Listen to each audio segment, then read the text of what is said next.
స్థిరచిత్తమును ప్రసాదించు శ్రీ దత్త స్తోత్రం.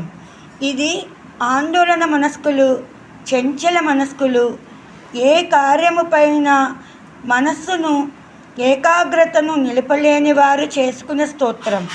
కనీసం నిత్యం 11 సార్లు జపించండి. ఓం అనసూయాత్రి సంభూత దత్తాత్రేయ మహామతే సర్వదేవాదిదేవత్వం మమ చిత్తం స్థిరీకురు.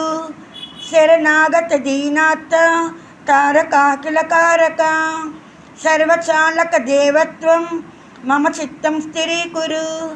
సర్వమంగళ మాంగళ్య సర్వాదివ్యాధి భేషజ సర్వసంకటహరింత్వం మమ చిత్తం స్థిరీకురు.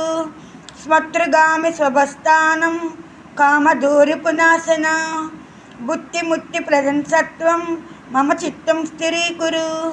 సర్వపాపక్షయకర తాపదైన్య నివారక యో అభిష్టప్రదం సత్వం మమ చిత్తం స్థిరీకురు.